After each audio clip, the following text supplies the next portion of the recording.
amongst this group of people. That's why they got to tell them all the things they've done. Yeah, you got to tell them all the sexual history, all that stuff. They want these people to be loyal to each other. So when they're not loyal to the laws of America, they're loyal to this oath that they take with each other. And exactly, and it's like a Team America. Look at this. Descendant sues Skull and Bones over Geronimo's bones. Documents show George W. Bush's grandfather robbed Geronimo's grave. Members of the secret society allegedly steal valuable things and put them in tomb. Great grandson says Geronimo should be buried in accordance with tradition. Federal law protects Native Americans' rights to their family members' remains. And let's expand on that. What he just said, because this guy's done his studying. It's like It's like in Team America when the head guy goes. The only person who's ever said I've studied. No. Nobody says, he goes, suck my cock, Gary. It's not about sex. In Skull and Bones and Bohemian Grove, what he said is most of these guys are not gay. It's an act of dominance. Like, oh, you're a senator, you want to be president, bend over, and like a former president screws you in the ass. And that's what they do. I mean, the ritual is, I'm in charge, bend over. Well, isn't that a thing with fraternities anyway? Like hazing? You jizz on a cracker? Exactly. So it's the next deal.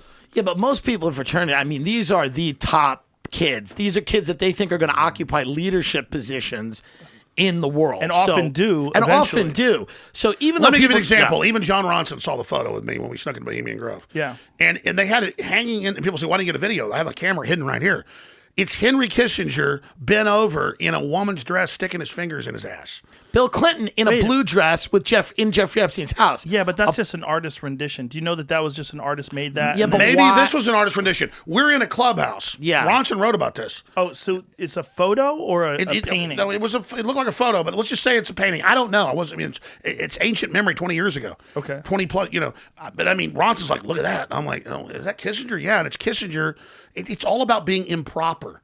And then they all go get caught to compromise each other to be in the club. It's a hazing thing. So that they can trust each other because they're all doing shady shit. Yeah. Yes. Even if it's an artist rendition, why does Jeffrey Epstein have it in his townhouse, a picture of the president in a blue dress? Well, because the president flew in his fucking plane 26 times. That's what I mean. He was basically, and by the way, Ghislaine Maxwell move, is now come out in court. It's getting no attention, confirming, okay, Clinton did fly to that island. That broke 4 days ago. It's gotten zero attention. Yeah, no, they're not paying. They're not paying attention. We haven't heard anything other than those court documents that just came out. Listen, I told you. Listen, guys, it's not like I'm even that special. My mom's brother was a famous helicopter pilot in Vietnam, running Black Ops into Laos and Cambodia and stuff. And then I shouldn't tell these stories, but no one's ever heard this stuff. But I remember growing up, him telling me this stuff, and it was true. Like they were, I'm not going to do it. The point is, please. No, what's the problem? I just can't do it. What's the danger? You said so much. Well, no, I mean, let's just say he took the fall for something that was going on. He didn't get in trouble for it. He got promoted. And he was involved in Iran-Contra. And that's how people get promoted. They fail upward by taking a lot of times the blame for something, or that's like common. Yeah, so I grew up. I grew up, not just him, but other family, it was like something special, about those Navy SEAL guys. You got a security done a bunch of crazy stuff. That's what our military does. It's not what you hear on the news. Right. And it's just completely out of control stuff. Right. And I mean, my uncle told me, he said, yeah, I know, I got out of working for these groups and everything. As an army officer that was sheep dipped. He wasn't wearing an army uniform with stuff he was doing. Right. We were talking high level, like we're talking running the real stuff. Like special ops. He was in charge. He had like the command base in Guatemala City because he was like a top Morse code guy. Yeah. Of course, they had satellites then, but nobody could read this Morse code coded. So he was sending stuff to the White House Morse code. Like he was like when he was a kid, he was a champion Morse coder. So he wasn't just in command; he was like running all the stuff. And he just said, I had to do it because he said it was kids being smuggled out of orphanages by the CIA for sex ops in D.C. Jesus Christ. And he told me that when he was dying of pneumonia. Jesus, fuck. Yeah. Now, what is it with kids? It's the way to compromise people. It's the energy, too. Yeah. I mean, if somebody will hurt kids, and he wouldn't. If somebody will hurt kids. It's like, what else? They'll do anything. But that's what everyone's so terrified of today, right? That there are some sex trafficking and sex cults, and there's over 10 times the bust. High-level people, but that's like, and they are though. But that's a fact, right? But if you want to get the QAnon shit gets wild and it's sloppy and messy, right. and you've talked about that too. It gets sloppy and messy, and they're not right about everything. But the idea there are human trafficking. The entire reason QAnon is just people on the internet. they're like playing games, LARPing, acting like they're taking credit for something. And a lot of them are good people. It's just that you can give them like bona fide, like, look, they just busted a giant child trafficking ring. Associated Press, they don't want that. They want, no, there's underground bases and there's dinosaurs and there's aliens. They don't want the real shit. They don't want the real thing. So is it that they're just into things that are just huge, more ridiculous than reality? Like what is... Yeah, because it's escapism, and Hillary's in prison secretly. Right. I think they just learned about the world over the last year, and it melted their mind. Like you've been looking at this stuff forever. When you were on with Joe a few months ago, you crystallized it perfectly. Yeah. They've been asleep, now they've woken up, and now they think everything's a cartoon version. Well, say it like you said. Yeah, well, it was just like, again, it's like if you didn't know anything about the Franklin scandal, you didn't know about Epstein, or you hadn't read these books, you didn't know the stories your uncle told you, and then eventually you just found out there was an island where all these politicians were going to and having sex with kids, and they were getting compromised. Your mind would melt, and then you would get paranoid, and then you would start thinking that everybody's a pedophile and that there's tunnels underground, when the reality is it is bad, but sometimes you have to take a step back and take a breath and realize that, like, there are good people, and not everybody is evil, but there is a lot of evil out there, but you got to take a step back and try to realize, like, what is what. Well, there's one picture of Clinton getting massaged by this woman, and they were using it as sort of evidence, but the woman's clearly a woman.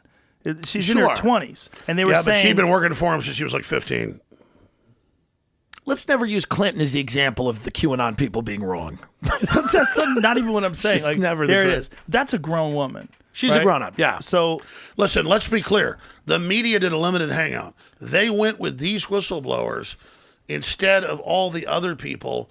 And the fact that the witnesses reported at Epstein Island in the Caribbean, Little St. George, and on the other island too, that boats would pull up in the middle of the night to these shacks with little brown kids.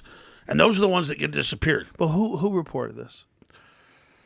It's in major documentaries. It's in Netflix documentaries. It's in all the witnesses we talked to. And they said, my witnesses, my people I talked to over 10 years ago said, you remember me telling you about it, they've got an island in the Caribbean, they've got an island in the Mediterranean, they've got ranches in the Southwest, and that they... Well, he had a ranch in New Mexico, right? Yeah, that came out later. I wasn't told exactly where. I mean, the idea that these kids would disappear potentially isn't crazy. I mean, No, it's not crazy at all. It's not crazy at all. Here's an example. I was told by a high-level source that major Hollywood producers, by name, ran a cult where they branded women next to their vagina. The Nixium thing. But I put it out 2 years before it broke. So I was told this by a high-level source. I remember you talking to me about it. And then they even had articles going in Huffington Post. Jones claims Harvey Weinstein's connected to groups that do all this, and I was just going off what people told me, and I said, I didn't even say Weinstein. That's what's crazy is they were already trying to cover it in case I said that. They're like, oh, Weinstein's not involved in branding women.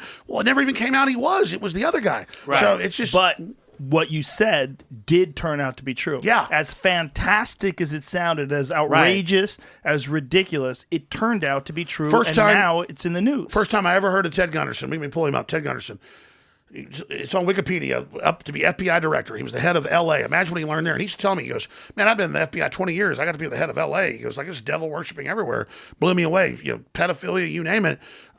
He knew about the Manson thing really being a satanic ritual. And there's a senator from Nebraska named John DeCamp, who I know who he was friends with. And John DeCamp was a guy who